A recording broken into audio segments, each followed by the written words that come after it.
जय श्री कृष्ण। आप सभी लोगों का एक बार पुनः इस सप्ताह में वीडियो में शामिल करता हूं। आप सभी लोगों को इस वीडियो में शामिल करते हुए आप सभी लोगों का मैं स्वागत करता हूं।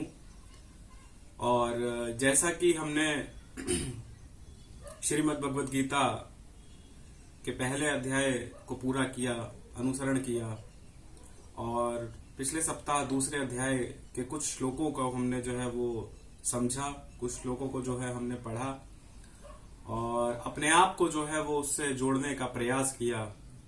इसी क्रम को आगे बढ़ाते हुए क्रमबद्ध तरीके से जरूरी है कि आगे उन जो श्लोक हैं उन पर जो है वो चर्चा की जाए, उन पर बात की जाए और उनसे ज्ञान लिया जाए। तो दूसरा अध्याय के जो आगे के श्लोक है, पिछले सप्ताह हमने जहां पर रुके थे उसके आगे जो है हम वहां से शुरू कर रहे हैं। और अपने आप को इससे जोड़िए और इस महाज्ञान का जो सागर है, कोशिश करिए कि उसमें जो है उससे जितना आप ज्ञान ले सके उतना जो है वो ज्ञान लीजिए और अपने जीवन की समस्याओं का जो उत्तर है वो इसमें आपको जरूर मिलेगा, उसमें तलाशिए इसे। तो आगे जो है वो शुरू करते हैं, बिना समय गवाए आगे जो है आगे के श्लोक पर जो है वो चर्चा करते हैं। आगे जो बात होती है और आगे का जो श्लोक है वो है कि कर्मजम बुद्धि युक्ता ही फलम त्यक्तता मनीषा जन्म बंध विनिर्मुक्ता पदम गंछति अनामयम। यानी कि ही मतलब क्योंकि, बुद्धि युक्ता यानी कि सद्बुद्धि से युक्त, मनीषण यानी कि ज्ञानी जन, क्योंकि संबुद्धि से युक्त ज्ञानी जन कर्मों से उत्पन्न होने वाले फलों को त्याग कर जन्म रूप बंधन से मुक्त हो निर्विकार परम पद को प्राप्त हो जाते हैं। भगवान ने कर्मयोग के आचरण द्वारा अनामय पद की प्राप्ति बतलाई। इस पर अर्जुन को यह जिज्ञासा हो सकती है कि अनामय परम पद की प्राप्ति मुझे कब और कैसे होगी।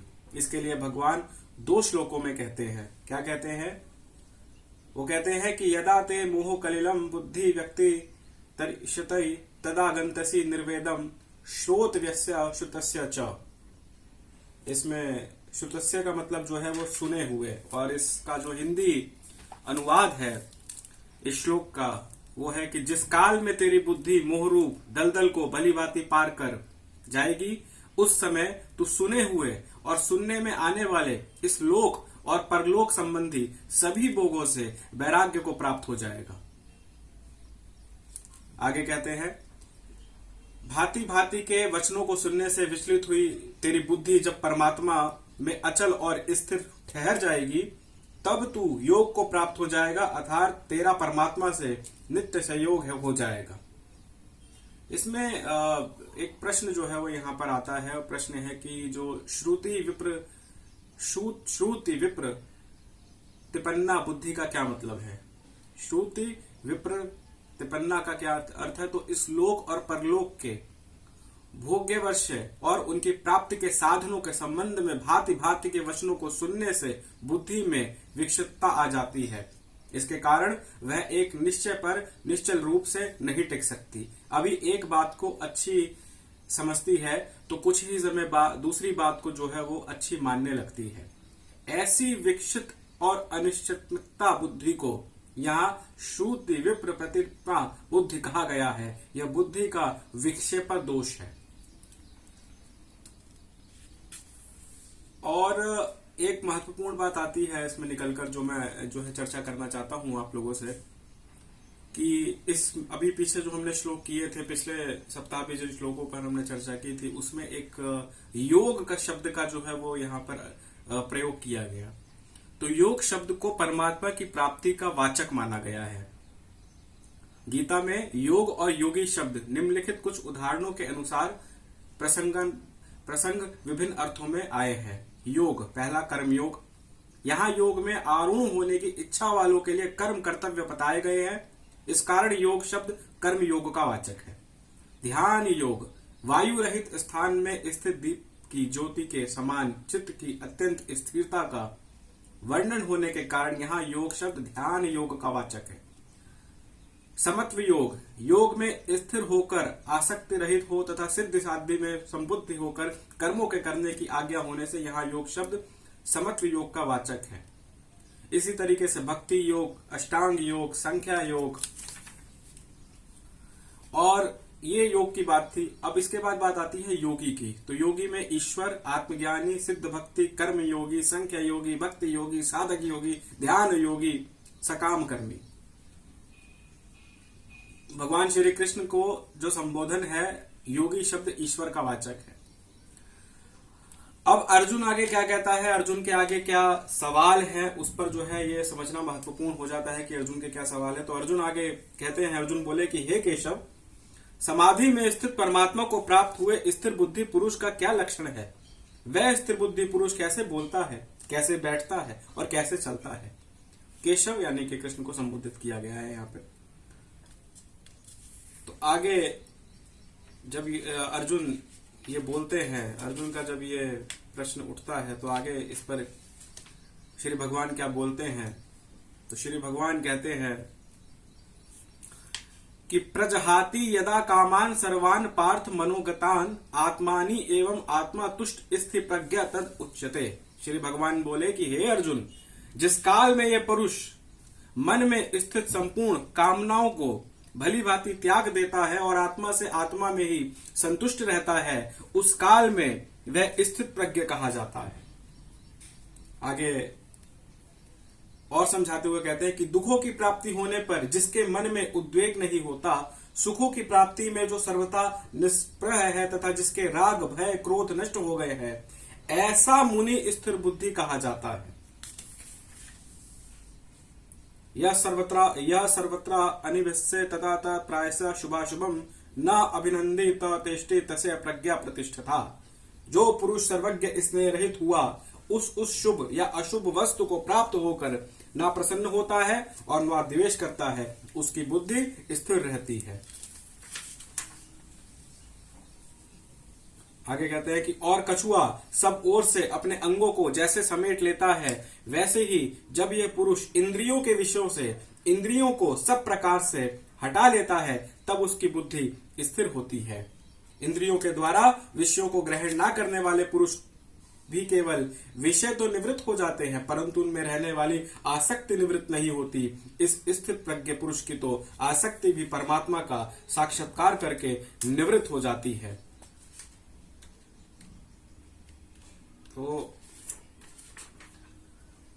आगे आसक्ति नाश और इंद्रिय संयम नहीं होने से क्या हानि है, उसे कैसे समझाया गया है। तो इस पर क्या कहते हैं? तो इस पर वो कहते हैं कि यततः ही अपि कौन्तेय पुरुष विपश्यति इंद्रियाणि प्रमाथीनानि प्रन्ति स्प्रभसम मनः। हे अर्जुन, आसक्ति का नाश न होने के कारण ये प्रमथन स्वभाव वाली इंद्रियां यत्न करते हुए बुद्धिमान पुरुष के मन को भी बलात् हर लेती है।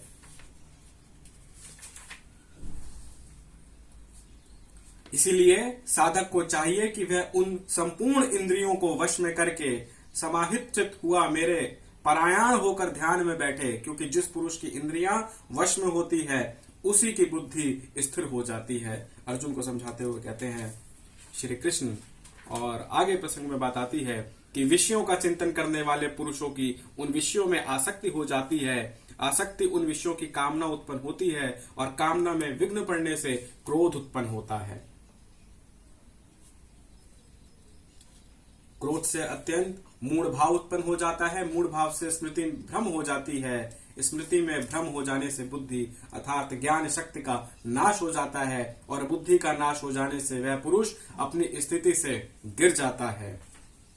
परंतु अपने अधीन किए हुए अंत कारण वाले साधक अपने वश में की हुई राग देश रहित इंद्रियों द्वारा विषयों में विचरण करता हुआ अतः कर्ण की प्रसन्नता को प्राप्त होता है।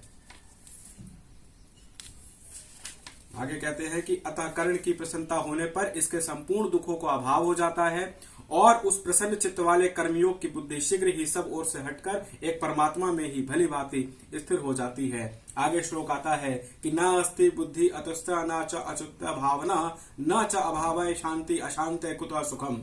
ना जीते हुए मन और इंद्रियों वाले पुरुष में निश्चयात्मक बुद्धि नहीं होती, उस पर मनुष्य के अत्यंत कारण में भावना भी नहीं होती तथा भावनाहीन मनुष्य को शांति नहीं मिलती और शांति रहित मनुष्य को सुख कैसे मिल सकता है।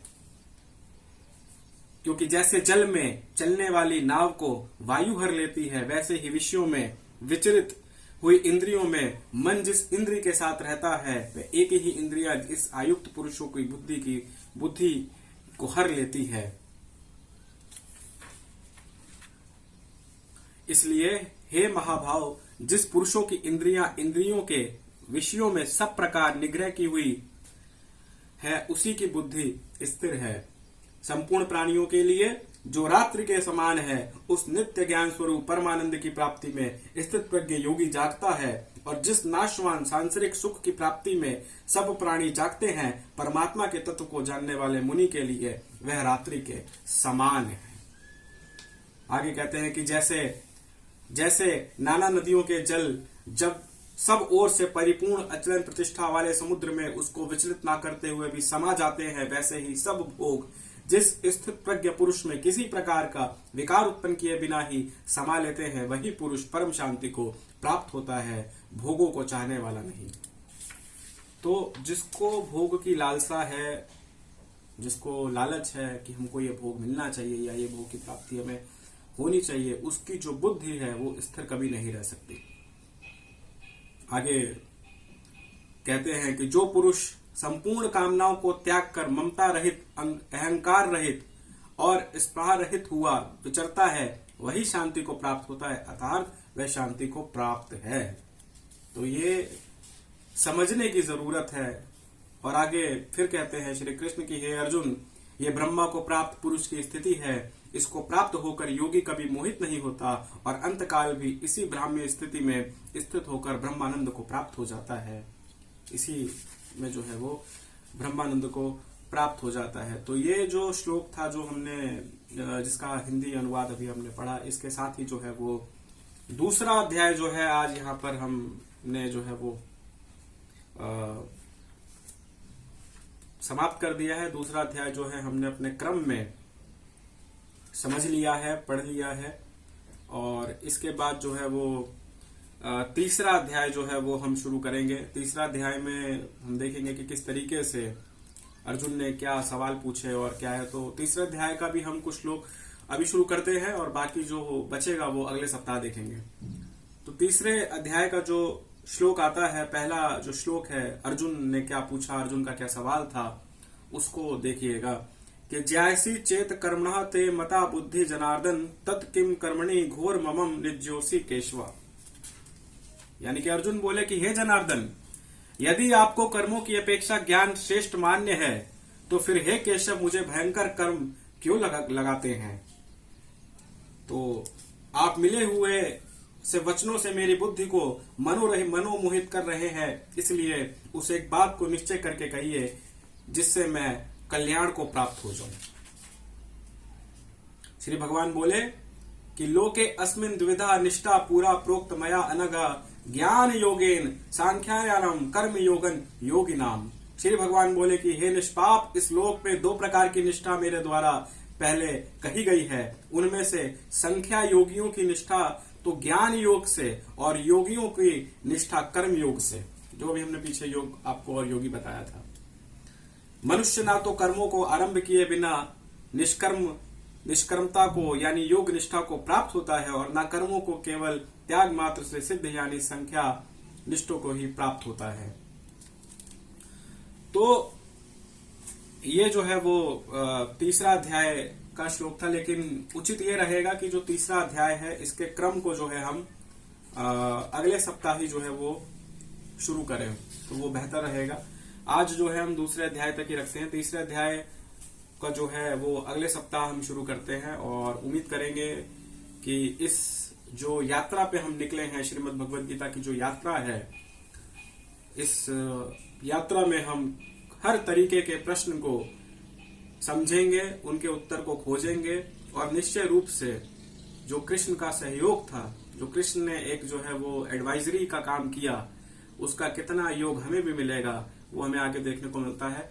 तो उम्मीद करता हूं आपको पसंद आया होगा। हम मिलेंगे अगले सप्ताह, इसी क्रम को आगे बढ़ाएंगे और जो तीसरा अध्याय है श्रीमद् भगवद गीता का वो शुरू करेंगे। तब तक के लिए अपना ध्यान रखिए, मुस्कुराते रहिए और इस ज्ञान के सागर को जो है समझते रहिए। नमस्कार।